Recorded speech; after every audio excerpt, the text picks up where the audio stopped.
The Joe and Joe Weather Show tonight as the busy weather pattern of late February continues. We've got all sorts of weather things to look at tonight.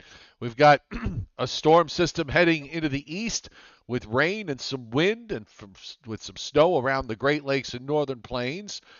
Looking ahead to Friday, what do we got? Well, we've got snow, ice, and rain for many areas in the Northeast.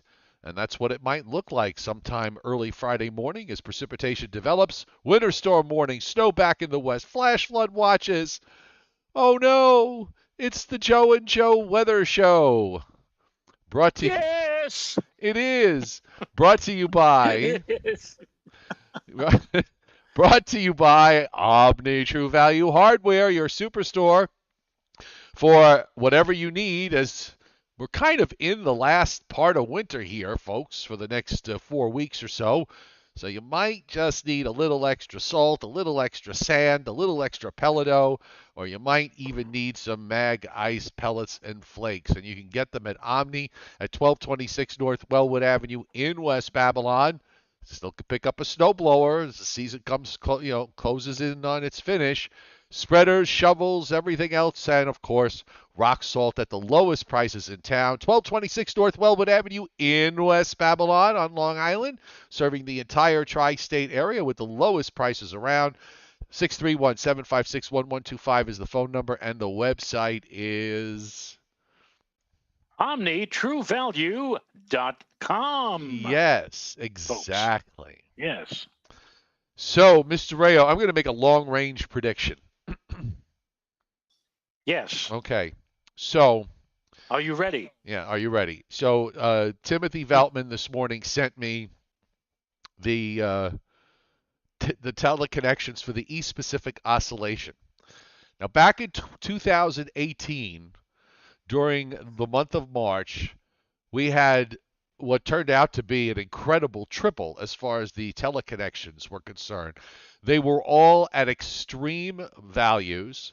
We had a negative East Pacific Oscillation reading between -5 and -6. We had a negative Pacific North America pattern, PNA, at -5 to not -6, and we had a negative North Atlantic Oscillation between -5 and -6. And I remember going back at that time thinking, when you have teleconnections at all those extremes, something big is going to happen. And what wound up happening was we had those 4 nor'easters here in Right. 3 weeks. I mean, that was an incredible 3-week stretch. Now we don't have it quite the same, but the East Pacific Oscillation, and as you know, I'm a big fan of the EPO. I always say, give me a negative EPO for winter weather. Give me a negative East Pacific Oscillation. I'll take my chances with the other two. So we're going to be taking our chances with the other two.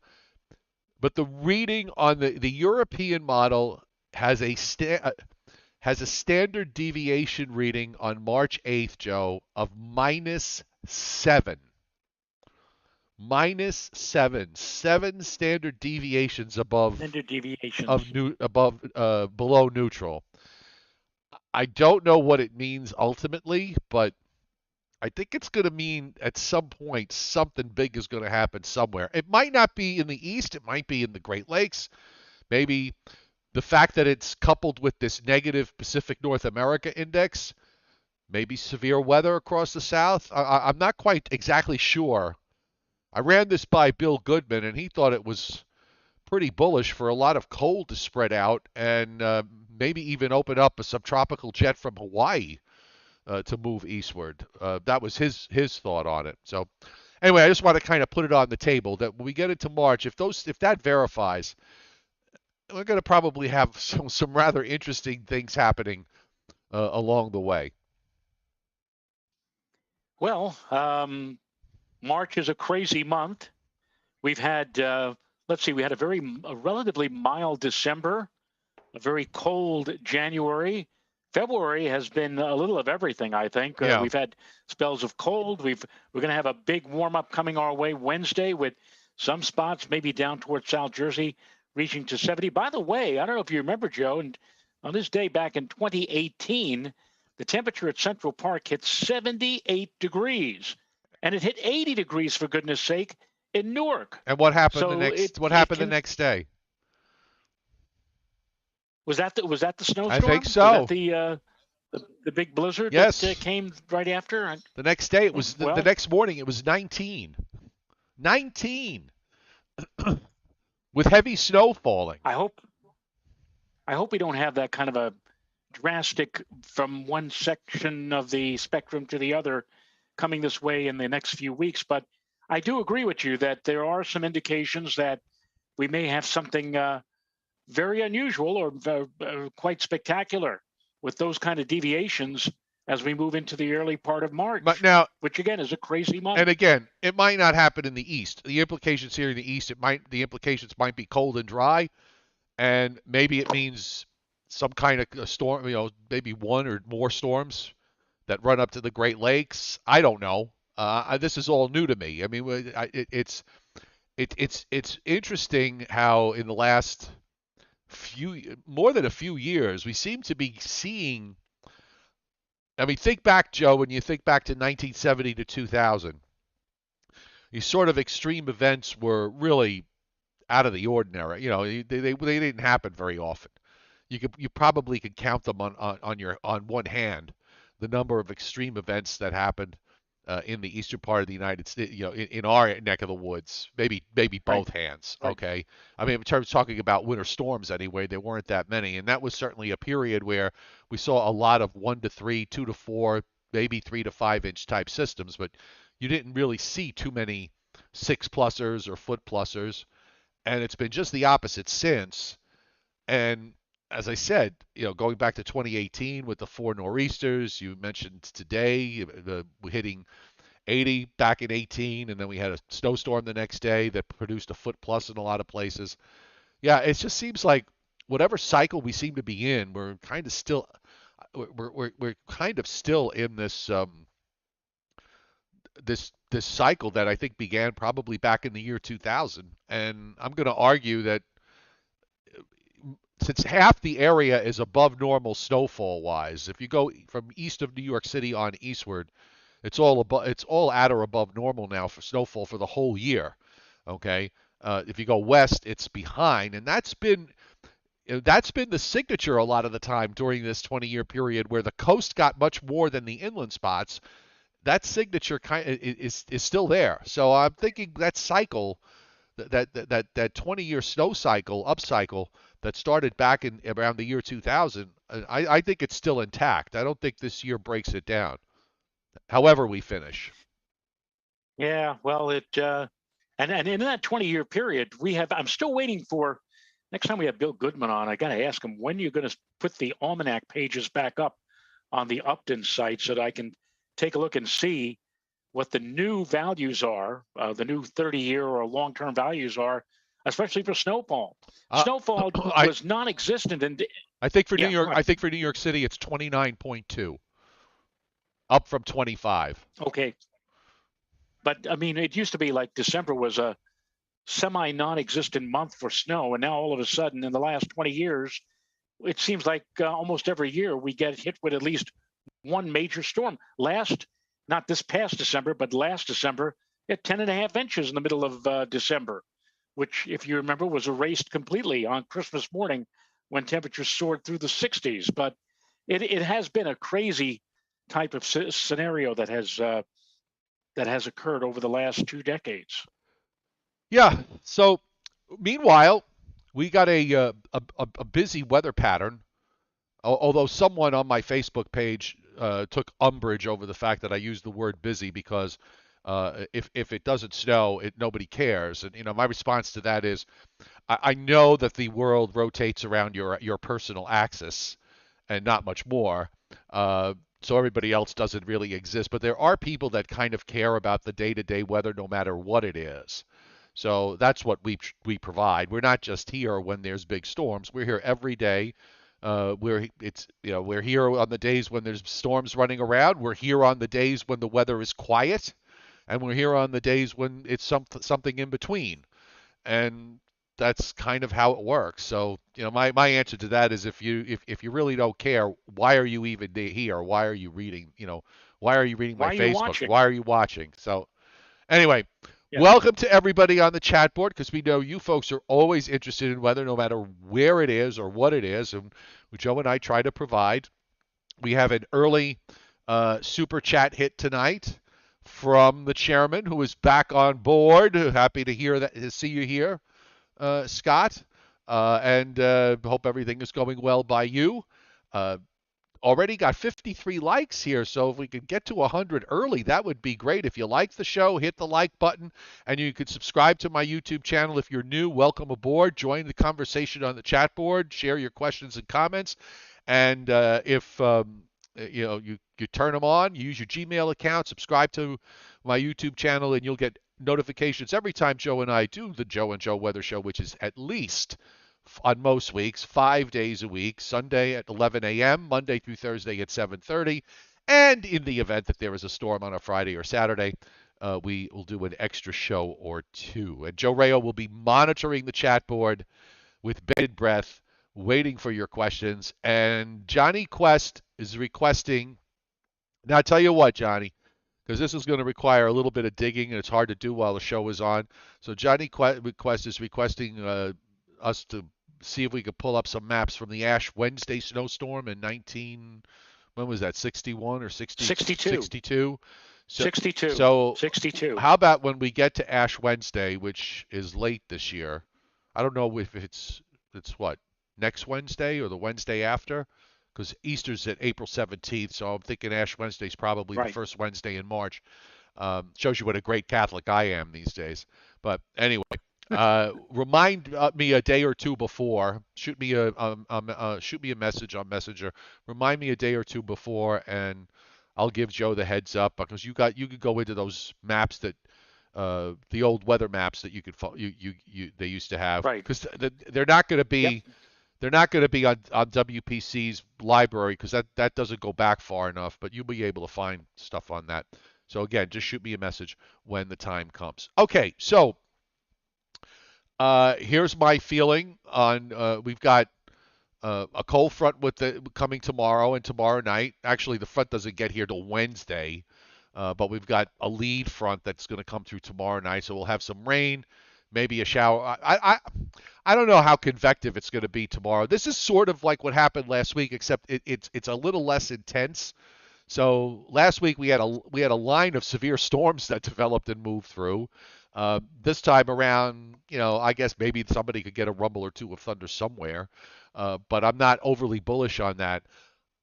The Weather Service was talking about maybe putting a wind advisory up for the coast. It's kind of borderline for a wind advisory, I thought. They got, it's sort of right on the edge. They may throw it up just in case, but I wasn't overly, I wasn't overly excited about the gradient. It didn't look to me like one that would produce gusts to 60 or 70 like the one last week. Right. I think tomorrow, I think we'll be looking at winds that, let's say, in New York City, LaGuardia will be gusting to around 40, and I don't think that's quite enough for. And when I say 40, gusting to around 40, I'm talking about let's say around 7, 8 o'clock tomorrow, right about this time tomorrow night.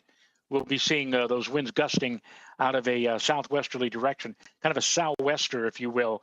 But again, 40 miles per hour, I don't think is enough for them to issue even a wind advisory. Probably would just fall short of that. But it will be a bit on the breezy side later tomorrow and into tomorrow, during the overnight tomorrow night. In fact, Joe, I think tomorrow night is going to be an incredibly mild night for Yes. the latter part of February. I mean, I don't see many places getting below 50 degrees for a low temperature tomorrow night. And the normal high at this time of the year here in the Hudson Valley is around 41, 42. So to say that tomorrow night, under the cover of darkness, temperatures are going to have a tough time getting below 50, that's quite a thing to say. Yes, it is. And you just reminded me, by the way, too, because um, just as because I remember having this conversation uh, with more than one person back in 2018 with the temperatures up around 80. that the warm ground crowd was out, Joe, in full force because everybody was pretty much forecasting a big snow the next day, and the warm ground that's hard to say warm ground crowd One ground crowd. crowd uh, was adamant that the snow would just evaporate on contact as soon as it hit the ground, and that just didn't quite work out that way. I don't No, as I recall. So that admittedly, when the snow began, and for a little while, when the snow was in progress, we didn't get much of anything. But given the course of time and with the falling temperatures, the snow will stick, and it did stick. yes, And boy, did it stick. my general rule on that is just to watch intensity. And all right, you watch temperature, obviously, but I think what you do in a situation like that when I'm forecasting this time of year, and especially as we get into March, the thing I look at is, okay, is it going to be moderate snow or heavier than that? If it's snow falling at the rate of at least 3/4 of an inch to an inch an hour, it's going to stick. It'll take maybe a little short time to catch up on the pavements, but it's going to stick. If it's less than if it's not like that, if it's lighter, if it's 1 mile visibility, a mile and a quarter, mile and a half, then it's a grassy surfaces type of thing during the day, because the intensity winds up helping to cool the bottom of the atmosphere and also the very bottom of the atmosphere, the bottom 6 feet to the ground. So that's how I approach it. So if you're going to use a warm ground argument, as a forecaster, I think you have to look at what kind of intensity you're talking about, because that compensates within a half an hour. That will compensate for however warm the ground you may think it is from Right. the past few days. Okay, so we've got this system. Absolutely. So we got this system for tomorrow and tomorrow night. Wednesday, 60s, near 70, or maybe even breaking above 70 if some sun gets involved. Weather front comes through. We turn much colder again Wednesday night, Thursday morning, 20s to near 30 for eastern Pennsylvania to southern New England. Highs on Thursday, I think clouds are going to roll in pretty quick, so I don't think temperatures are really going to go anywhere. They're probably going to be, kind of maneuvering around in the low and middle 30s for the most part. Then we have this next wave number 3, coming out, and that is going to run up into West Virginia, try to redevelop. When we said yesterday that it's primary, secondary, and depending on how long the primary holds on, how long does it take the secondary to get going, is really going to determine where the snow ice rain line is. I noticed today, Joe, that the European and the Canadian were very much in lockstep, and they came in just a little bit colder, just a little bit, a handful of miles, but enough to spit out even a couple of inches of snow around New York City and Long Island and points north. Sharp cutoff to the south. A fair amount of sleet that will occur, and then maybe a change to rain near the end. Further inland, it's probably going to be more of a battle, and maybe even some significant icing in northern New Jersey and in Pennsylvania and in parts of the Hudson Valley and into parts of southern Connecticut, perhaps. That's kind of how and also southeastern New England. So that's kind of where my mind is at for Thursday night into Friday morning. And then, because now that dents the ridge and the frontal boundary shifts offshore and stalls out, I think there's a fair shot that we could see some snow here on Sunday, with what should be the last in a series of the fourth one of the series here and the last one, because then it turns very cold after that. Yes, just in time for March. And yeah, that next system for a while looked like it was going to be passing off to our south, but maps. I don't have them up yet. Oh, well, we're not seeing.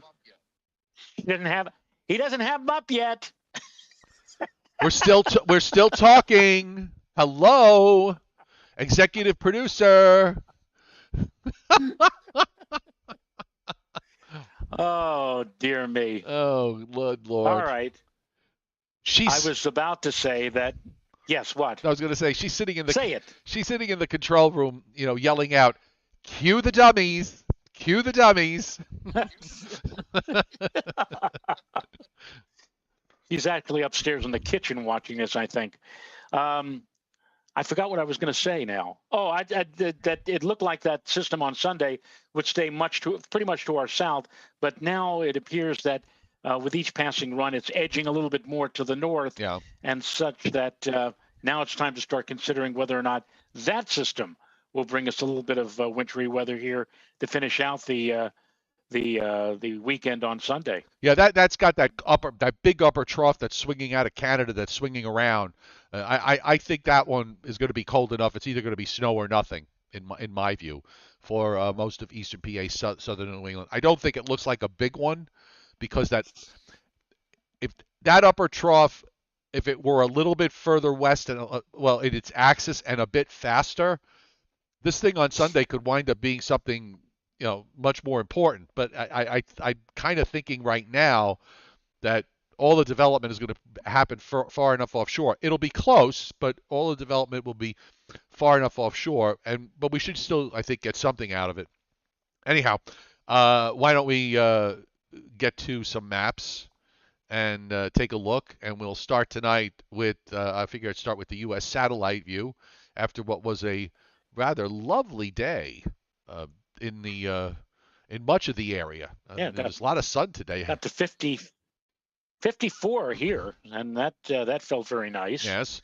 And I'm looking forward to Wednesday when we may even get into the mid 60s. Yes. Maybe. And of course, today was probably a day we could start the season. And I often call it the curse of the onshore flow because the south wind took over on Long Island, and in much of Suffolk County, except the northwest, temperatures didn't get out of the mid to upper 40s today. That's the cruel part of spring in the coastal northeast, that you get the onshore flow and inland areas warm up nicely, and coastal areas are you're either sitting in temperatures in the 40s while everybody else is in the 70s, or you're sitting in the 40s with low clouds and fog, and everybody else is in the 70s.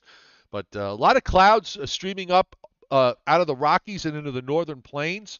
If you take a look in the southwest, there's a short wave there that's moving eastward, and it's feeding into a pretty decent winter storm for the Rockies, mostly west of Denver, from the Rockies northward and then eastward across the northern plains and into the western lakes. And to the south, we are seeing a gathering of moisture in the Gulf states, and those clouds in West Texas, Joe, running up into Oklahoma and Kansas, are severe weather potential here for tonight as this low comes out. Haven't seen too much, in terms of severe weather of late. And incidentally, the Storm Prediction Center on Saturday, Joe, we normally look to the Storm Prediction Center for information about, where the watches are going to go up for thunderstorms and possible severe weather. They actually issued a couple of statements in regard to our snow squalls that we had on Saturday afternoon, outlining the area of possible squall activity, which included our area as well. It was kind of interesting that, to go to the Storm Prediction Center for something other than severe weather in the form of thunderstorms. But then on the other hand, they are the Storm Prediction Center. And certainly what we had for 5 or 10 minutes, albeit a very short interval of time, we did have a whale of a snowstorm, again, for about 5 or 10 minutes, complete with horizontal snow, wind gusts to 40 miles an hour. But again, that also falls into their category, their venue of forecasting for abnormal events out of Norman, Oklahoma. But yeah, it's been kind of quiet with the weather in the weather regime in terms of thundery weather. But things are going to start revving up in the coming weeks as we get into that time of the year, the very active time, the springtime, when we start seeing the clash of the residual or remnant cold air with that warm and more humid airflow that begins to build up and start heading northward from the deep south. Yeah, Timothy Veltman just messaged me looking at some of the afternoon ensembles, just going back to what we said at the beginning with regards to that negative EPO, that the European kind of backed off a little bit from that extreme -7 reading, but it's still showing a fairly extreme reading. I didn't get a chance to really pull the map up and look at it closely, but I did see the bar graph go down. So either way, that it was able to spit out something like that is really amazing to me. We have a lot of advisories and warnings that are up, including blizzard warnings tonight in eastern North Dakota, a couple of counties in northeastern South Dakota, and in western Minnesota. Winter storm warnings also extend from North Dakota east across Minnesota and into northwestern Wisconsin. We have ice storm warnings up for what looks like, what is that, 9 square counties there in the middle of the lower peninsula of Michigan. Winter storm warnings for the western half of Colorado, south central Wyoming, southern Utah. Winter storm warnings across northern parts of Arizona with advisories on either side. Snow is back in the west after a quiet period.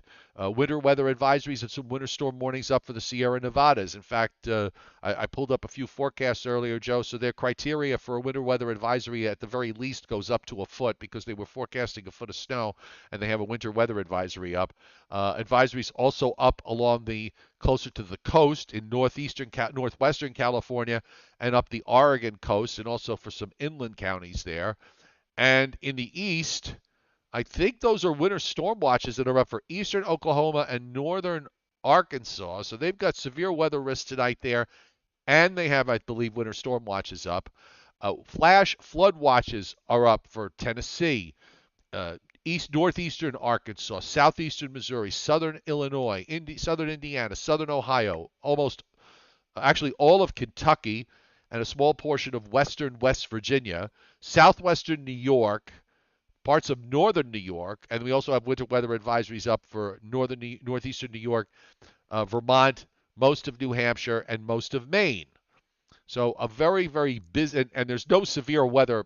There are no severe weather watches out now. So I'm imagining that that's going to be for the overnight. SPC, the Storm Prediction Center, has a slight risk of severe weather in North Texas, eastern Oklahoma, northwestern Arkansas, southern Missouri, with a larger area of marginal risk. And actually, they just issued, Joe, 18 minutes ago, potential severe thunderstorm watch likely. And I'll bring that up on the screen here.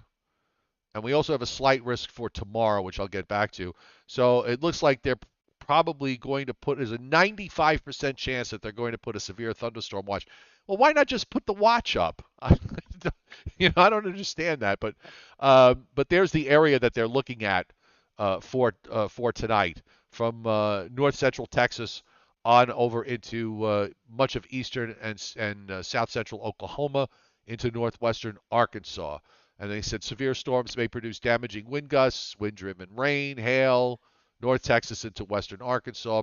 A brief tornado or two is likely. And then for tomorrow, because the first wave is going out and soon to follow the second wave, so the atmosphere being primed somewhat, severe weather risk, slight risk of severe weather moves to Mississippi, northern Mississippi, northwest Alabama, half of Tennessee, southwestern Kentucky, southern Illinois, southeastern Missouri, and also for eastern Arkansas with marginal risk surrounding it. So that season, Joseph, gets to start getting underway pretty much as we get into March, as the South warms up faster than the North. And if this EPO thing, winds up verifying, there's be a lot of cold air aloft around. You get any kind of warming that tries to occur, any kind of storm that moves across the South. I'm thinking you're probably going to wind up seeing severe weather outbreaks occur during, while we're in that pattern. Kind of an enhanced. Well, and it's interesting if that be the case, one has to wonder whether or not on future updates, convective outlooks, that we might actually see within the slight area maybe some enhanced possibility coming up for tomorrow. Let's say in in places like western sections of Tennessee or northern sections of Alabama or extreme southern Illinois. Somewhere in there, we may see some enhancement. And you're not too far away from that, Joe, I might add. You're not in No, it, I'm but not. I'm not it's just off to your close. west. It's not next. It's not Yeah. next door. I mean, it's. I actually have some rain going on now because on the radar, you've got rain and some heavier downpours. I was in it. I'm kind of out of it, but I'm about to get back in it again up in North Georgia. But you can see the heavy rains that are moving across northern Alabama, and just to my south, the raining hard in Atlanta. There are a few heavier downpours there, and further south down I-85 as you head down into South Georgia, and some of that rain now moving into South Carolina. Up to the north, you've got this snow band that runs from the upper peninsula of Michigan back through Minnesota, back through the Dakotas, on southwestward from there. Patches of snow, and of course, when you get up into this area in the mountains in the west, you don't get a really good perspective of how much is actually going on because the mountains just kind of they block it all out. But you can see the echoes there moving through northern Colorado, southeastern Wyoming, and then also in western Colorado, back over into Utah. We don't talk much about the state of Utah, Joe. It doesn't come up in conversation here on the show too often because uh, we haven't seen a whole lot of nasty weather going on there. And then out in the west, it looks like a peppering of rain and snow showers into the northwestern part of the U.S. So fairly busy and likely to get busier as we go through the next several days or more. Utah, by the way, a very beautiful state, very pretty state. Been there a couple of times, and if I had the chance, I'd go back again.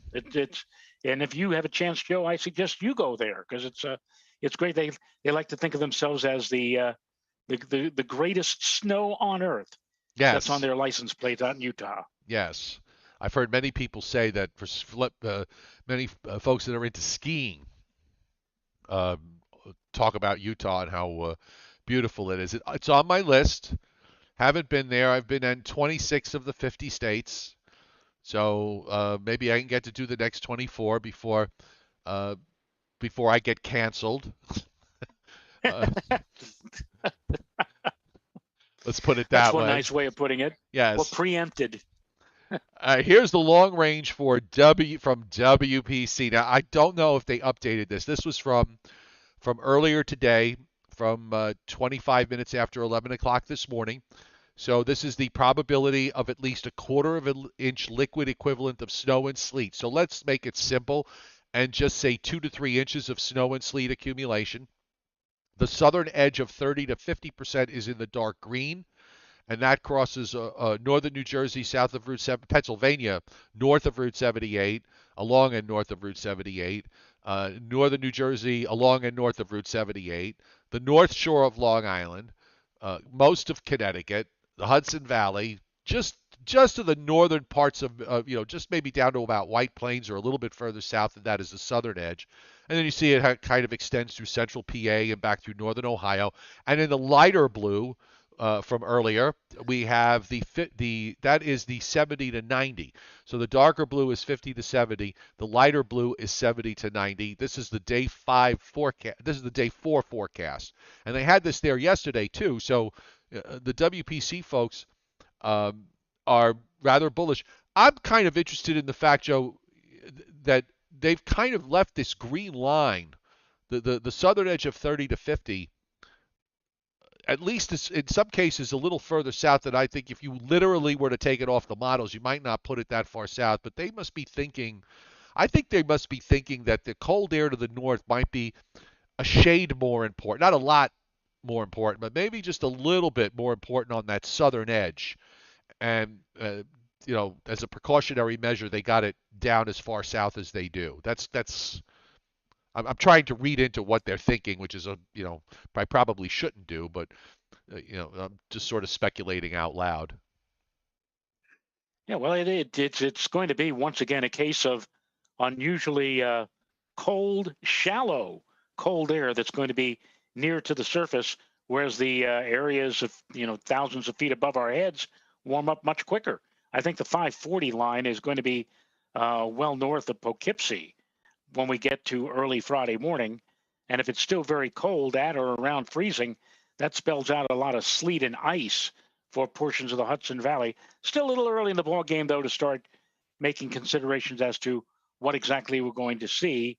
But you may remember that storm we had, what was it, back in the middle part of January, which, as I said, left behind a rather thick coating of spackle Yes. on many driveways. We had snow and then we had ice and rain on top of that. It's looking more and more like we're going to be seeing something like that as we get into the Thursday night, Friday interval, right toward the end of the week. Yeah, so I'll bring up we'll start off with the NAM model. So why don't we do that? And we get a little bit wider here. The map that was up on the screen just now, that's from 1 o'clock in the morning on Friday. So I just want to go back to the first system, and we'll take a look at that. Because each one of these is really setting up the one behind it. So one is more important to the other. And I think the fact, kind of like a domino effect. yeah, and I think the fact that the this low looks like it's it's going to track further north than what was being indicated earlier. It was always going to go to our west, but it's tracking a little bit further north than originally advertised, and that might be a reason why the ridge off the east coast is it's going to get flattened, but it's not going to get flattened as much as some of the earlier models of the runs of the GFS were showing, where it was trying to show ice all the way down into southern New Jersey. Uh, the fact that that low is further north, I think, is going to. It's because the ridge off the east coast is a little bit stronger than advertised. But you can see how it goes, how it moves up across Michigan and into southeastern Canada, north of Toronto, by the way. And we get some rain that comes in.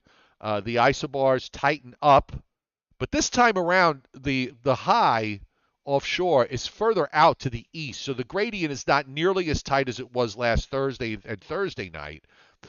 Then a front comes through, a weak front comes through, and the winds actually go from what looks like south-southwest to more southwest or even west-southwest during the overnight. That lends to your argument, by the way, that and I think it's very valid that temperatures are going nowhere Tuesday night. They're going to probably be upper 40s to mid 50s, and then the real front will come through later in the day. The second front, that's the one that has the cold air behind it, so that's why we're going to warm up as much as we are on Wednesday. And now that goes out. Now here comes the next wave, and here's where I was kind of trying to figure this out with the NAM, and all the models actually have this in some form, some just weaker or further south. There's a lead piece that comes out on Thursday that runs out ahead, and it actually moves in late in the afternoon. There's like a little low that runs out ahead of the main low that comes out, such as it is the main low. It's a flat wave, but you've got cold air to the north. You've got a relatively warm southwest flow aloft, so you got a good overrunning here. And there's your low in West Virginia. This is as far as it goes on the NAM. This is 1 a.m. in the morning, and it's snowing. I'm sorry, the purple is all sleet. So that's a large area of sleet across all of Pennsylvania, is either in sleet or freezing rain, bleeding down into northern Maryland. In New Jersey, down to about Route 195. It's sleet on Long Island. Maybe some snow in the mix there. Sleet up to just north of New York City. Then you get into the snow when you get into further north in upstate New York and into southeastern New England, at least initially. And also, we don't want to forget the fact that there's also going to be a band of sleet and freezing rain extending down through Ohio and southern Indiana, southern Illinois, and even into western Tennessee, because that is a cold high that's up there. One center up in the Dakotas and the other one up in Quebec. I look at this, Joe, and I think if the high was a little bit stronger, maybe pushing the cold air an extra 40 or 50 miles further to the south, it could make a difference for a lot of folks. So I would pay attention to forecasts going into Thursday, because I don't think the models are done settling where the southern edge of this is going to be yet. I think it may still come in a little bit, Maybe it'll come in a little bit south. Maybe it'll go back a little bit north. I don't know. But yesterday I said Wednesday probably would be the first day that we could get a really decent picture of how this is going to play out for Thursday and Friday, and I'm sticking to that. Wednesday's my day to make a final decision on who gets what, when, and where. Well, you said the lead system. I mean, I'm looking at the NAM, the 18Z NAM.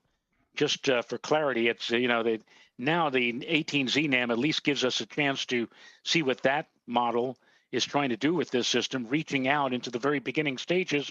And it's got snow Yeah. already hidden here by 4 o'clock in the afternoon on Thursday, which is kind of early. You would have expected that much of this activity would hold off until just after sunset.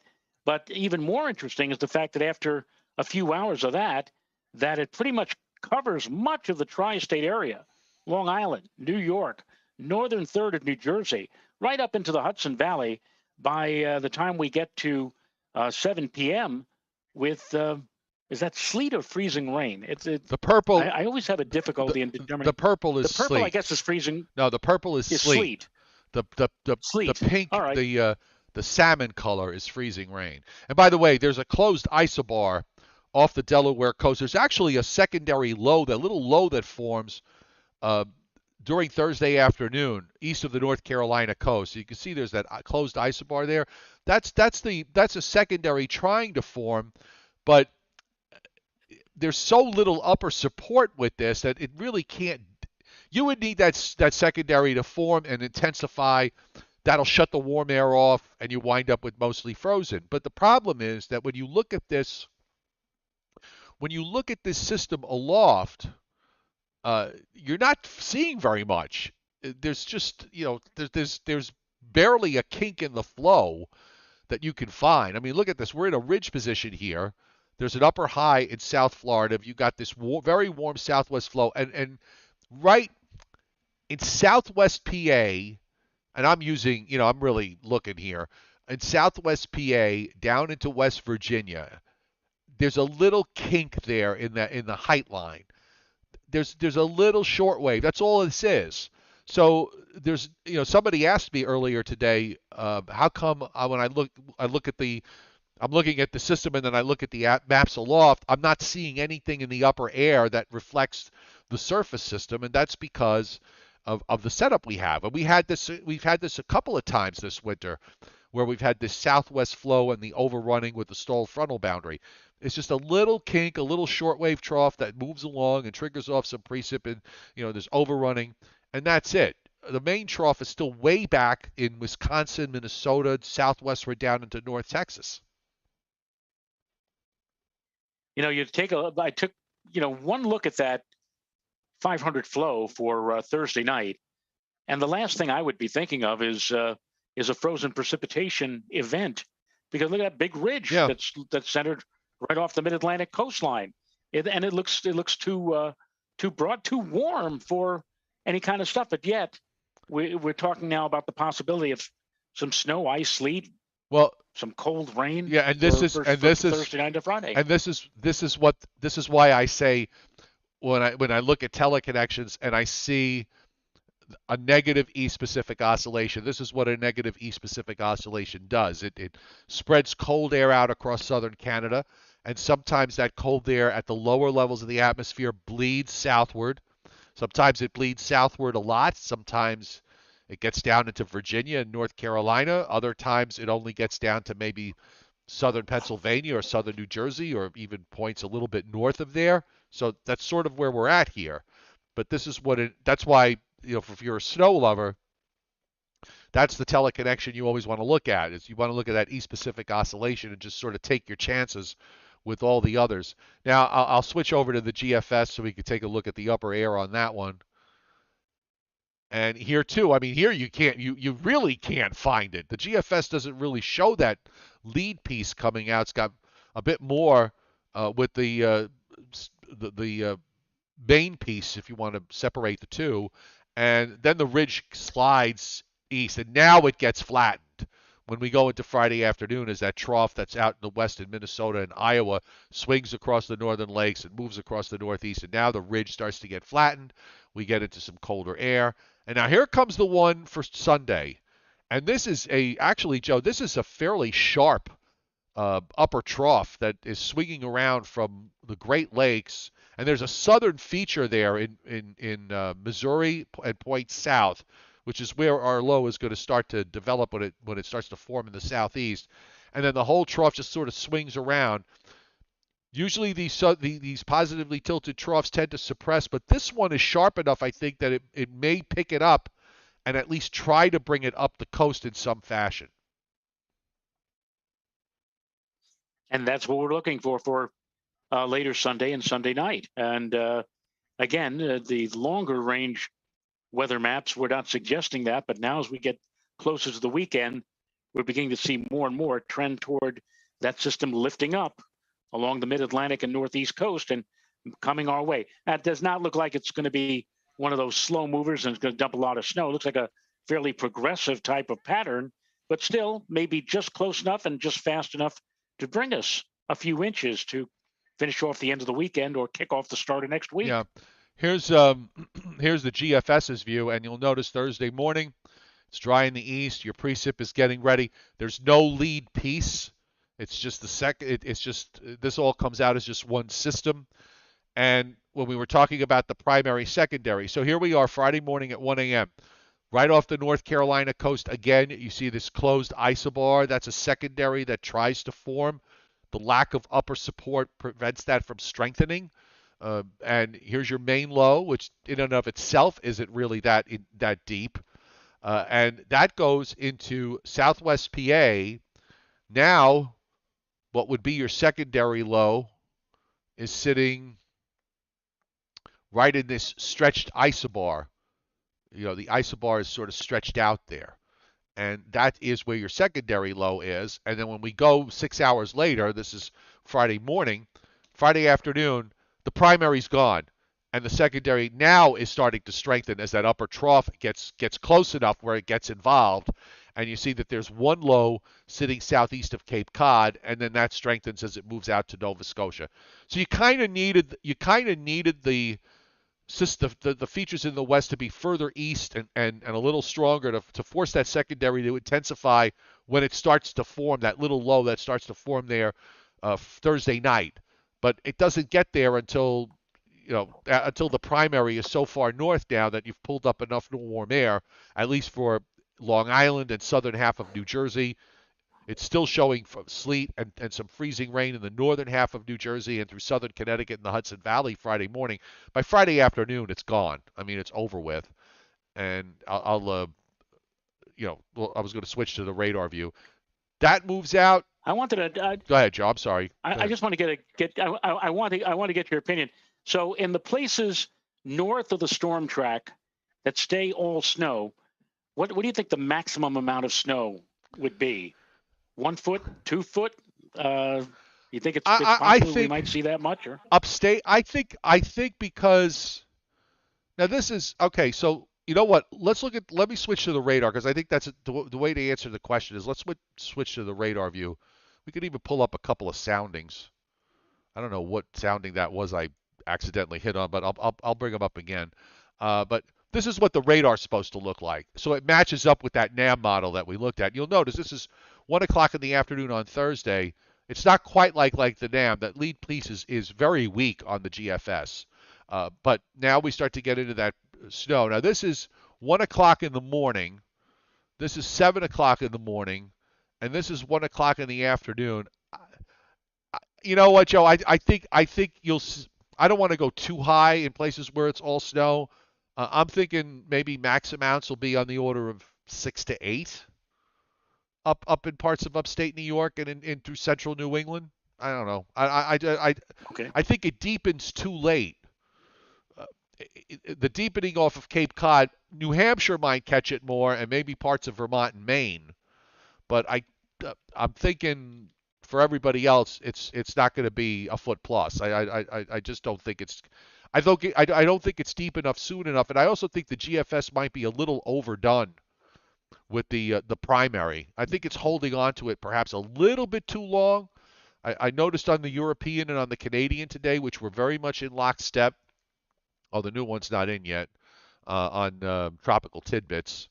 I did quickly look at it in Pivotal. And by the way, just as a reminder to everybody, when you look at these maps, when you look at some of these maps, there's two things you need to know. On the European on tropical tidbits, you're going to see it doesn't show precip type. It's going to show everything is green. It's just showing you precip amounts. So you're not even seeing the radar. You're not seeing the radar presentation of it. You're seeing the precip amounts being produced.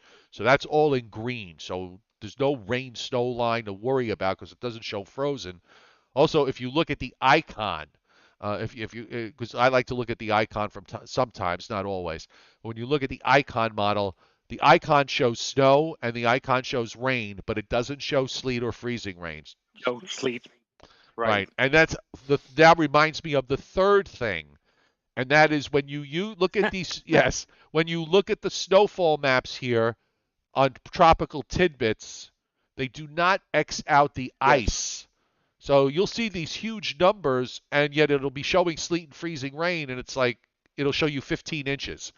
And no, that's because it just takes the precip and just does a simple 10 to 1 calculation and comes up with a number. So whatever it thinks it's either frozen or freezing, it counts it all as snow. So you have to be really you have to be you actually can't use the snow maps in a situation like this. Now, if you're on pivotal weather, I noticed, Joe, on pivotal weather, the snow maps actually X the ice out, and they have separate ice maps. So, because I looked at it in a couple of events when we had sleet and freezing rain involved, and the snow amounts that were being produced actually made sense given the situation. And here, by the way, on the Canadian, which I said on the 12Z run, looked very much like the European. It has a much weaker primary, and it's a little further south and a little colder. The European kind of matched up pretty well with this. And the low goes into northeastern West Virginia. The secondary actually develops a little bit faster on the Canadian and on the European. So there's your argument about how far north is that rain ice line going to get. On the Canadian, it barely gets north of New York City.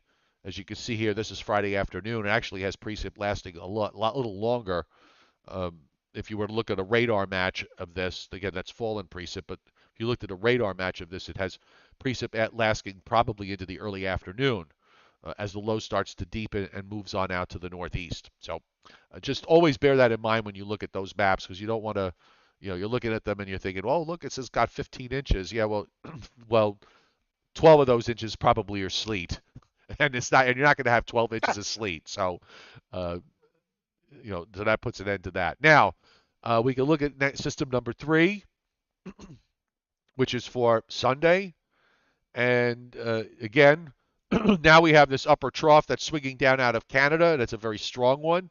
And there's your low that comes out from the lower Gulf, the Central Gulf, inland in the Central Gulf, the lower Mississippi Valley. So it's further south than these last two. It's off the North Carolina coast. It's got a nice little area of snow that develops there and then moves on out to the northeast. And now the upper trough swings in. And we get into some very cold air, Joe. 504 thicknesses here. Come, what is that? 504 by Monday morning? 22, 16, 10. Yeah, 504. 504 thickness. I know they're forecasting a low of 18 here Monday morning. That's going to be fun. Yeah, especially if we get some snow. Well, already this year, I've already had to snow blow at 9 degrees, which was not a picnic. So this is what makes this time of the year like a slap in the face. It's going to be like in the low to mid 60s on Wednesday, and our bodies get used to that. And then just a few days later, bam, there could be snow on the ground, and temperatures will be struggling to make it above 20 degrees. I hate this time of year. Yeah, and especially when you have that horrible up and down. That's the part I don't like. If Yes. it's consistent, you kind of get used to it. But when you start to get these days where it goes to 50, 60, or even 70, and then you know that you're going to have those 20s, 30s, and 40s coming for a couple of days. It's such a system shock. Now here's the upper air. I saw this afternoon, and I had to bring this up on the screen. So this is Sunday's deep upper trough, and look again. Once again, Joe, look at that. The trough long wave goes from northwestern Greenland all the way down to southern Florida. I mean, that is follow the flow. Just follow the flow, folks. Look at this. Straight up from from the Arctic down through north central Canada, right down into the southeast and into Florida.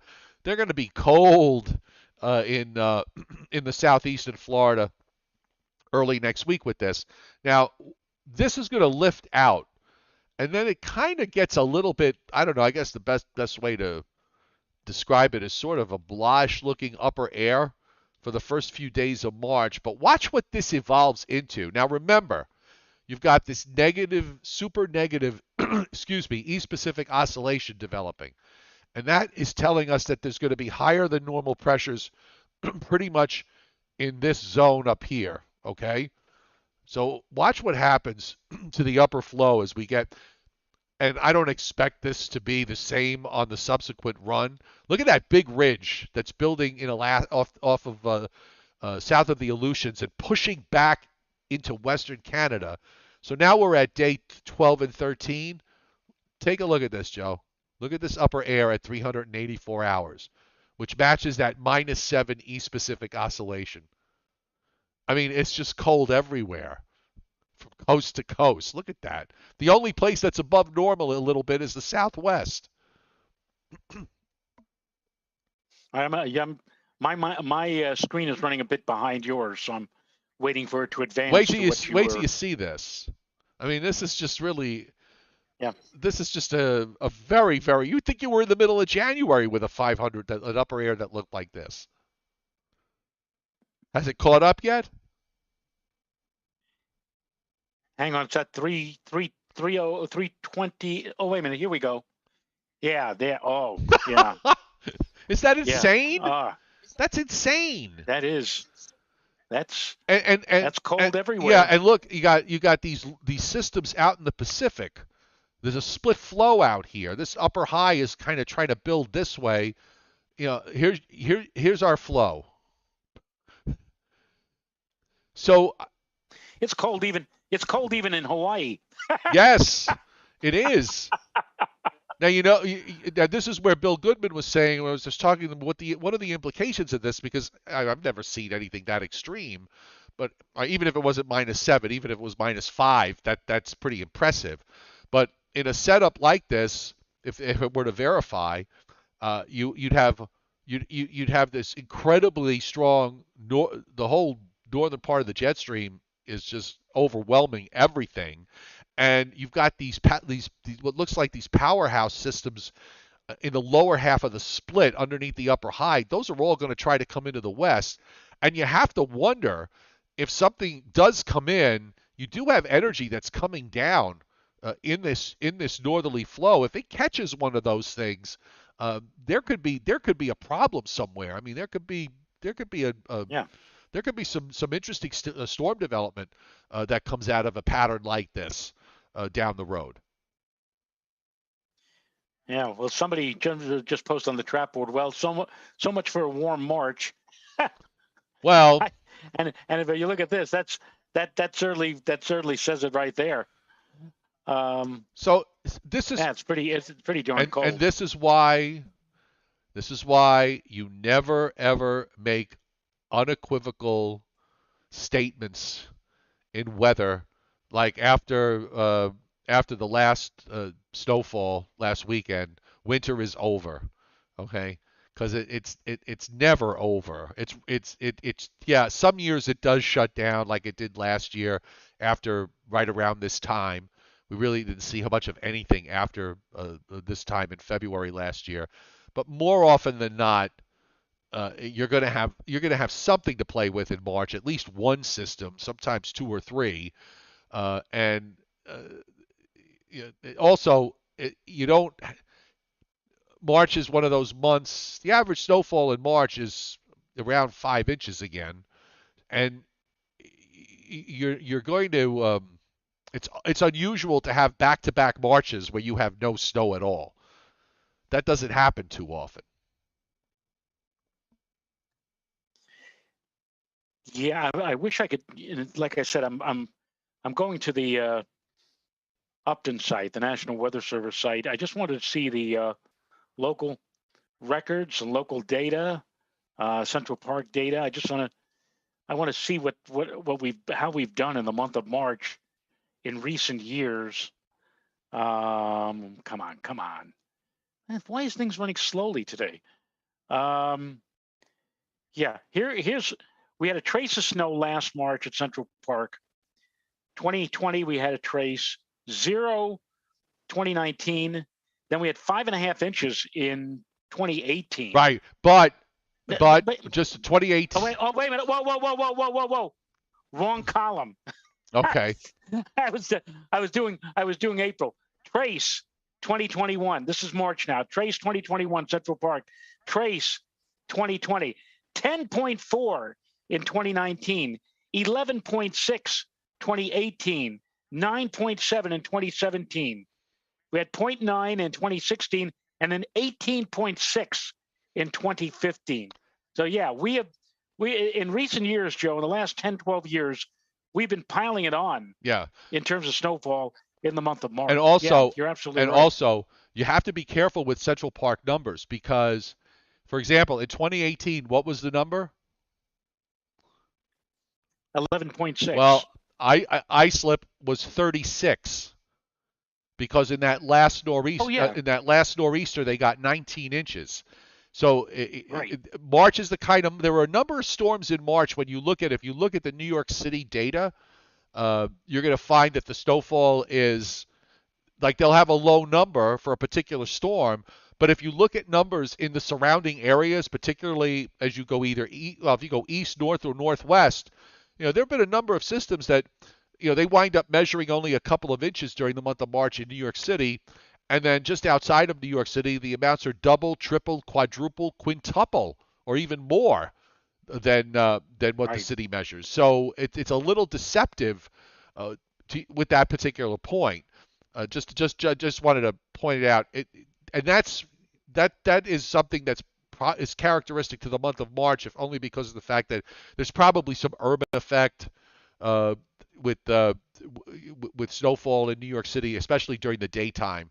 In March, unless you have a really very very cold air mass, uh, an unusually cold air mass, and that would be something that would sort of equalize it. But if it's one of these situations where your temperatures are in the upper 20s and low 30s, you're going to wind up not accumulating as much snow in the urban areas as you are just outside the urban areas.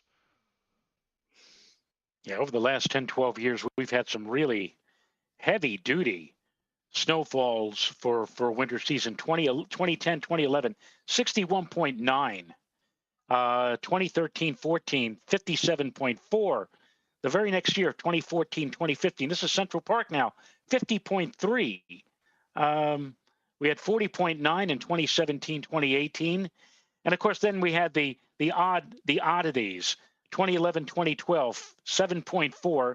And of course, 2 years ago, 2019, 2020, 4.8. Yes. But those kind of winters are few and far between. We've had certainly more than our fair share over the last 10 or 12 years in terms of snowfall in Central Park. Nothing like when you and I were growing up, Joe, in the Bronx.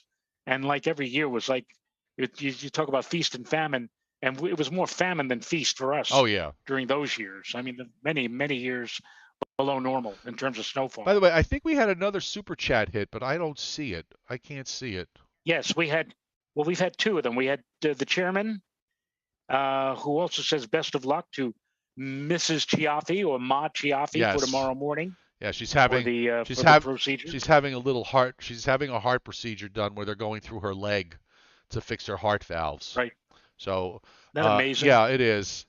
It's like It's mind it's like what boggling. Fred it's like what Fred Mertz said. Yeah, I know a shortcut through Philadelphia. Yeah, exactly. Exactly. And Anthony Orr, he was our other super chat hit tonight. Oh, okay, great. Thank you, Anthony. Um, thanks for hitting super chat. Most appreciated. Both our super chat hits tonight.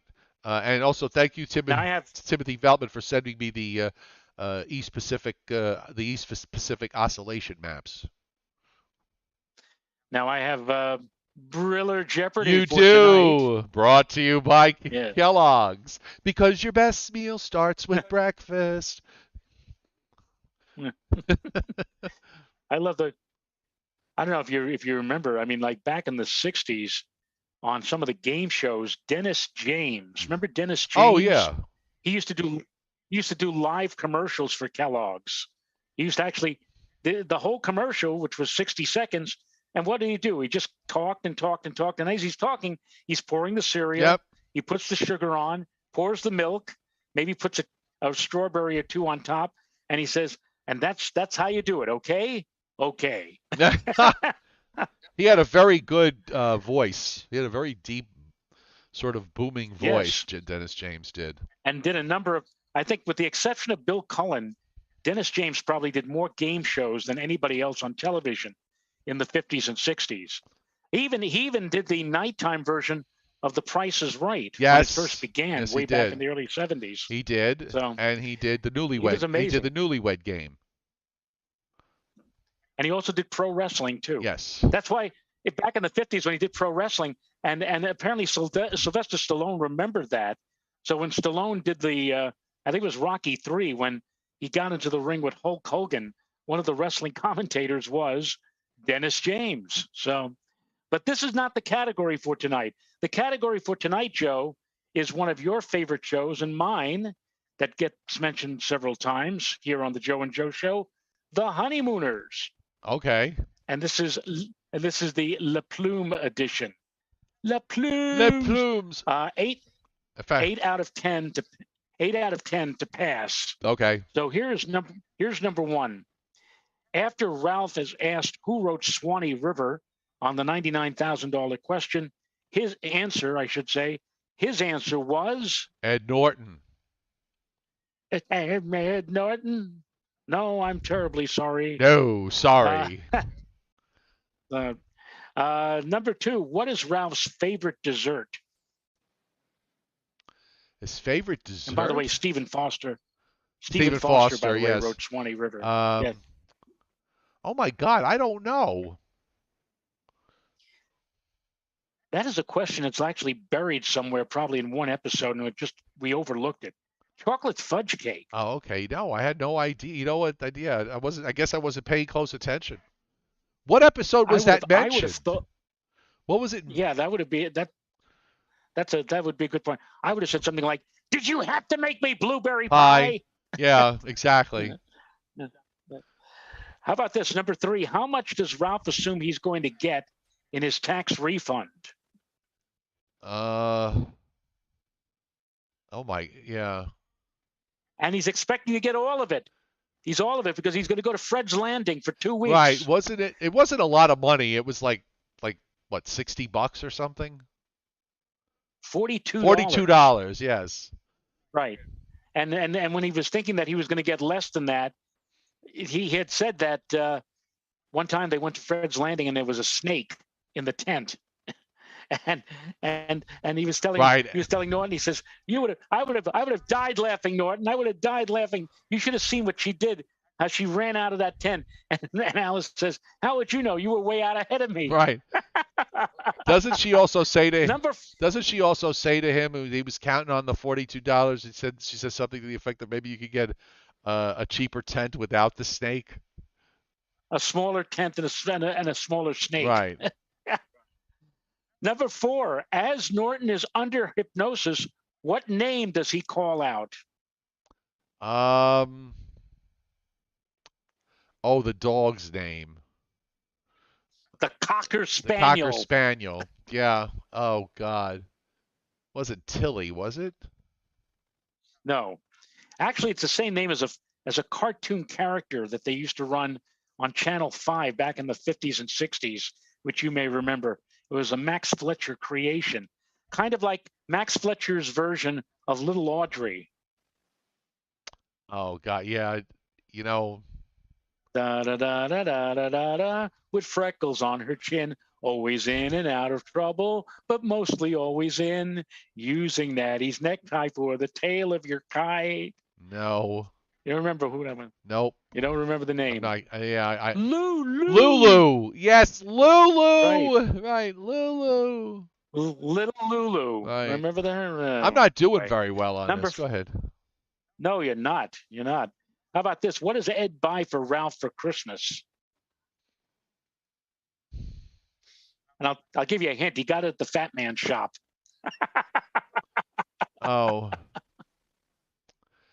Yeah, Joe. I'm for some reason tonight I'm drawing blanks all the way around.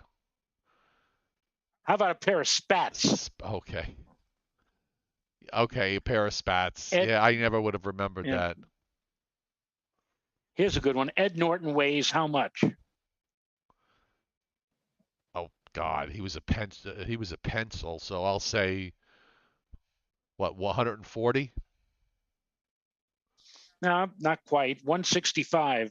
And I think that was the episode where Ralph said, Did I ever show you a picture of me when I was 165 pounds?"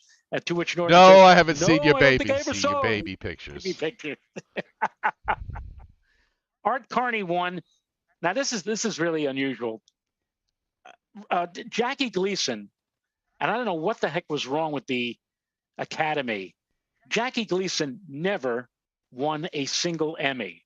No, And actually, I feel although happy he about was nominated for Best Supporting Actor, in the for for the for an Hus. Oscar. Yeah, for the. I'm trying to think. Yeah. It was either for the Hustler or for Requiem for a Heavyweight. I don't remember which one. It's one of those two. Didn't he also didn't he also do a character, a deaf and dumb character, Gijo? Guizhou. Yeah, Yeah. he's very good in that movie. He also very good. He was very good. Yeah. Yeah, All right. he Whereas never. Yeah, and yeah, Art Carney won. He won an Emmy. William Frawley was nominated 5 times and didn't win. I feel so, when I hear things like this, I feel happy because I got nominated for 8 Emmys and never got a single statue. So when people Listen, the talk list about is this, I say, well, William Frawley never got one. Jackie Gleason never right. got one. I'm in good There's company. a long list. Glenn Close is I think 8 times hasn't gotten one. Thelma Ritter 6 times in the Best Supporting Actress category and never got one, and she definitely should have gotten at least one, uh, if not more, because I'm a huge Thelma Ritter fan. But there's quite a Uh, few of there's quite a few very famous, Peter O'Toole.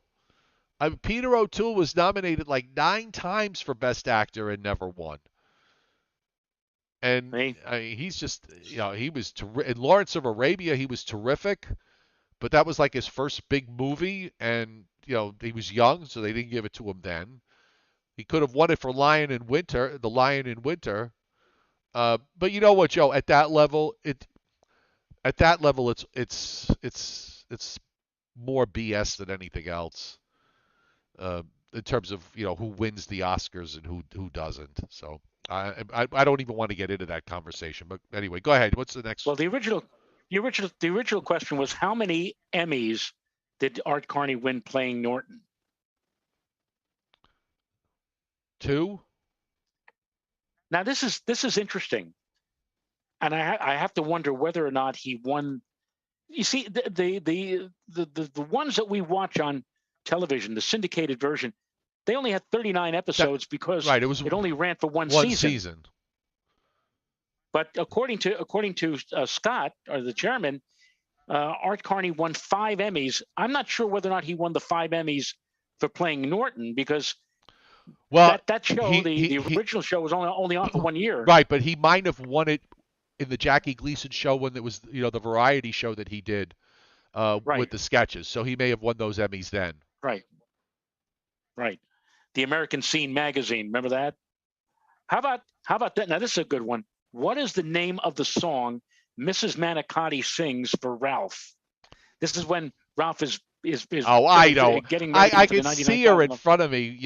I could see in the scene in front of me. She's breaks into comes into the house and belts out the scene. I don't remember what the song was. This is "Take Me Back to Old Sorrento."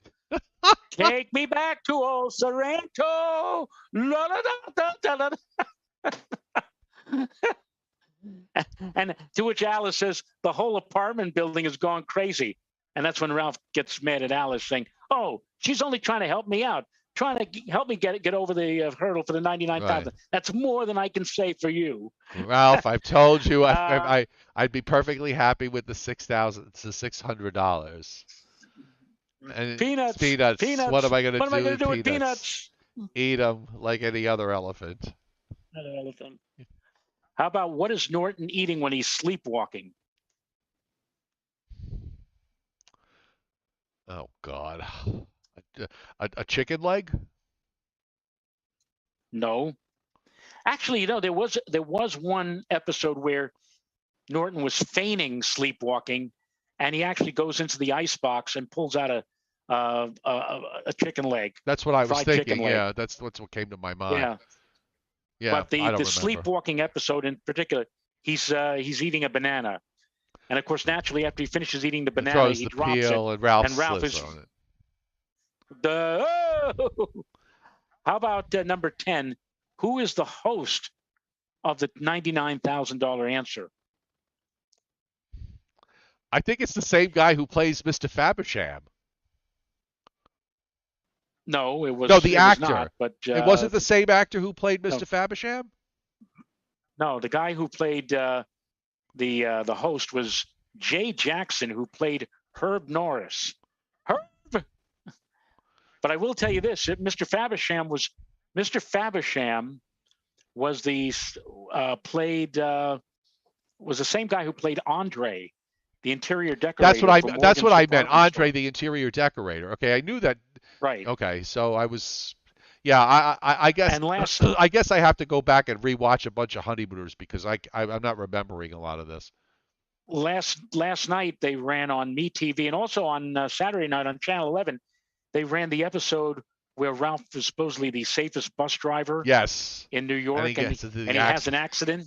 with He has an accident the guy who's going to give with him the with award. Judge Harlan Hurdle, who gives out the $50 fine and the 50-minute lectures. But Judge Hurdle, by the way, Hurdle was the name of one of the, I think, producers of the show. I think Jack Hurdle was one of the producers. I guess they simply took that name for the judge. But the guy who plays Judge Hurdle also in two other episodes played Uncle Leo. Yes, right. Uncle Leo, Well, there was a lot of who the actors, and there was the one actor, recurring character actor in that show that also was on Seinfeld. Uncle. Well, there was an Uncle Leo in Seinfeld. Right, but there's one of the character actors. Um, at one point he played, a friend of Ralph. He come and do short scenes. You might see him come and give a message to Ralph or something. Yeah, That particular actor. right. I also think he was in the episode when the robbers came to the house. He was one of the, the robbers. Bibbo. Right. Bibbo. And they. All right, Bibbo, take him to the other room. I think he was on Seinfeld, more than a couple of times, by the way. So That's yeah, interesting. yeah. And yeah, the final question. Steve Lapointe, you're right. This was the, not a good one for me. How about this? Here's the bonus question. What was Alice's maiden name? I forgot. I'm just not having a good night here. I don't remember. How about Gibson? Gibson, yes. Gibson, which was also the name of a washing machine. Yes. Although I don't even think they're around anymore. No. 144 likes tonight. Thank all of you Nice. for that. And I guess tomorrow night we'll have even more confusion as to what's going to happen. Correct. Down and the we'll road. be here to confuse you even more. So hopefully, yes. I hope you enjoyed the show tonight. Thank you for being here. Thanks everybody on the chat board. I know you guys show up on a regular basis and just have fun, which is what we're about here. do some weather, have some fun, uh, not take it we take it seriously, but not too seriously. And I'm glad to see everybody's enjoying themselves. That's a big plus, and it's very important. Welcome to all our new viewers who have joined. Joe, I haven't mentioned this, but uh, a couple of milestones. I saw that you went over 15,000 likes on Facebook, which is great. And I actually, I cracked two milestones, so I went over 30,000 on Facebook. I'm actually about to go over 31, which was nice. But also, YouTube subscribers up over 12,000 now, and that's great. We want to get more and more people watching our show, uh, especially you weather freaks out there, because I was thinking about this when you and I were young, Joe. Were we not starved? What would we have done had we had a show like this? I mean, we would have been glued to the set on a nightly basis to have a show like this that does weather and shows models and all the rest of it. I mean, we were so starved for information. Oh, he lost his headset, so he's not even hearing me. Absolutely. No, I was just Absolutely. saying we were so starved for information. There was no internet. Okay, there was no easy Well, ac- we're still on. easy access. Come on over. What? What? Why? What was? What was? I'm laughing hysterically still at what one of the guys said on the chat board. He said that the two of you retired meteorologists would make a great TV show, a great comedy TV show where both of you would live next door to one another and have issues and problems, and I would have to intervene and solve the But problem. Joe and I don't have issues and problems. It would not be believable. I think that would be my ultimate nightmare. Oh God. Yeah, no, I hear you. I hear you. Um, There'd be some. There would be some episodes where she would be like Felix Unger's wife, just holding a skillet. well, That request came from his wife. I have a cast iron one. It makes a great weapon, by the way. Uh, Yes. no, but Yes. just going back to what I was saying, I mean, we were literally starved for information, just starved for it. Uh, Right. and we didn't have maps to look at on our phones. I mean, when I think back, how lucky you youngins that are watching this, you don't realize how lucky you are. This is what happens when you get to 60. So one day you're going to get to 60 and you're going to say the same thing to your kids and your grandkids. You kids, you were lucky. You have everything handed to you on a silver platter. We didn't have all those things back when we were, I would young. go. I would go down to Angie's Candy Store, just a few blocks from where I lived. I plop a dime on the counter and buy a New York Times. Yes, yes. At one time, the New York Times cost a single dime, and I would bring the Times home. I'd go to the back of the Times. They had like half a page weather maps back then. I'd cut the weather map out and all the information on it, and I would throw the rest of the New York Times in the garbage. And I kept 3 years. I had 3 years worth of New York Times in a boot box, Joe.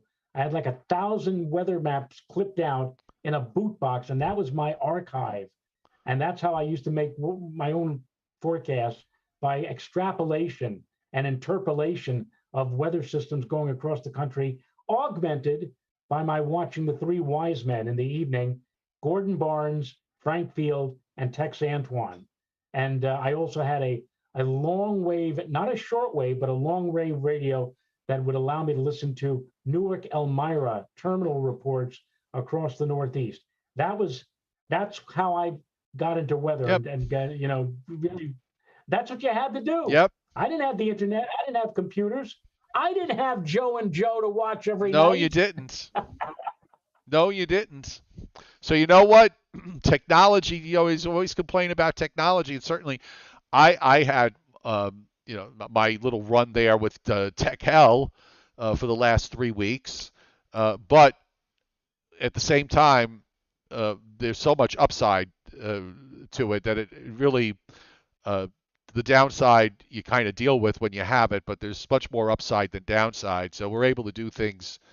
We're able to do things now that we were never able to do before, and probably didn't even dream about uh, when we were young. So it's all good. We're not, you know, we're not over the hill yet. We've got plenty of time and plenty more winters to get through, God willing. So anyway, by the way, thank you. I know a number of you put up some messages there with regards to my mom having her procedure tomorrow. And thank you. I really appreciate it very much. The doctors assured us that it's a low risk procedure. It's not really invasive, other than the fact that they go through your leg. So it's not like it's not like open heart surgery, which you wouldn't be able to have at her age anyway. So let's keep our fingers crossed. It's like a 20-minute procedure. The prep is longer than the actual procedure is, and if all goes well, she'll be going home on Wednesday, which is terrific. Amazing. Oh, yep. That's amazing. Okay. All right. So we'll see you tomorrow, 7:30 Eastern time, and as you said, Joe, we'll probably be more confused than we are right now with regards to the end of the week. So we'll deal with it when we get there. Nighty night, everybody. Yes, sir. Nighty night.